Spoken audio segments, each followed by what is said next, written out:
안녕하십니까? 칸중국 코리아 진태산입니다. 5월 23일 중공군이 실시한 대만 군사훈련은 진먼과 마두 열도를 점령하려는 공산군의 시도를 폭로했습니다. 평론가 센조우는 중공이 대만을 침공하려면 진먼, 마두 열도를 포함한 중국 대륙과 가까운 섬들을 먼저 점령하려 할 것이다. 만약 중공이 이 섬들을 빨리 점령하지 못한다면 대만의 본섬 침공이 지연되어 대만이 선제 공격할 수도 있다고 지적했습니다. 대만에서 가장 큰 섬인 진먼은 중공의 야유섬에서 불과 1.8km 떨어져 있지만 진먼과 대만 본섬은 210km 떨어져 있습니다. 이미 여러 차례 실전 세례를 경험한 진먼은 1949년부터 79년까지 21년간 중공은 47만 발의 포탄을 진먼에 쏘고 3차례 상륙을 시도했지만 실패했습니다. 중공이 진먼을 점령하려는 것은 전술적 필요일 뿐만 아니라 정치적 필요이기도 합니다. 중공이 진먼을 공격하기 위해 얼마나 많은 병력을 사용할 것인지가 중요하지만 진먼의 화력은 이미 75년 전보다 훨씬 뛰어납니다. 중공 군대가 수십만 병력을 동원하지 않는다면 점령은 불가능할 것입니다. 센조는 중공군이 진먼의 해안에 오르면 탱크와 장갑차에 장착된 탱크포와 체인포, 중기관총의 근접사격을 당할 것이다. 촘촘히 돌격하면 줄줄이 쓰러지고 그곳을 넘어온 중공군 병사들은 모래밭에 매설된 지뢰를 밟게 될 것이고 진먼 수비군의 120mm 박격포의 폭격을 당할 것이다.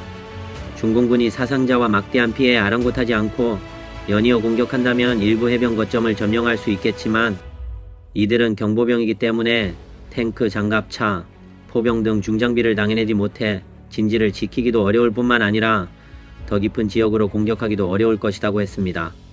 진먼에 대한 중공의 공격이 48시간 이내에 끝내지 못한다면 대만에 대한 전체 공격이 큰 영향을 받게 될 것입니다.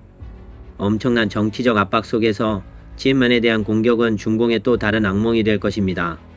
센조는 중국은 13개 집단군 중 최소 7개를 동원해 다른 부대까지 합쳐서 50만 명의 군인을 확보해야 대만 진먼을 공격할 수 있다.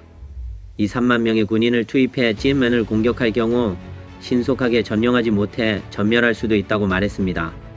게다가 중공군이 진먼, 마주, 동사더를 공격하면 이국과 동맹국들은 즉각 비행금지구역과 항행금지구역을 설정해 분쟁이 확대되는 것을 막고 중공군의 진입을 제한하는 방식으로 대응할 것입니다.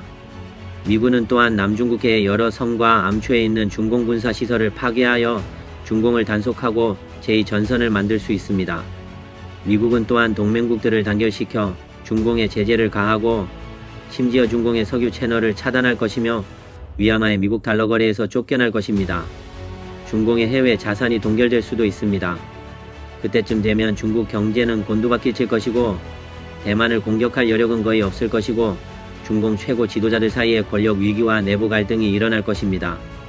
또한 중공이 24일 대만을 포위해 군사훈련을 실시한 기간에 중국 저지항성 해상안전청은 4,463톤급 반잠수함 양허 지뢰가 동중국해에서 침몰했다는 사실을 조용히 보도한 것으로 알려졌습니다. 당국은 침몰 원인이나 사상자 발생 여부를 밝히지 않았습니다.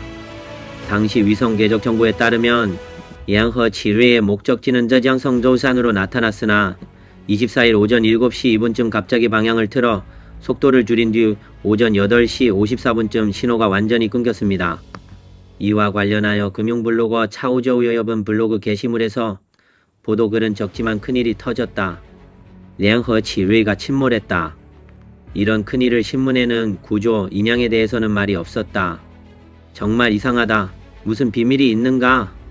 많은 네티즌은 침몰이 군사훈련이나 대만 해협의 상황과 관련이 있다고 추측했습니다. 어떻게 예인선이 가라앉을 수 있는가? 이 배는 가라앉기 매우 어렵다. 잠수함에게 당했는가? 량허 지뢰호가 동펑 미사일에 의해 침몰한 건가라고 말했습니다. 이번 영상은 여기까지입니다. 시청해주셔서 감사합니다.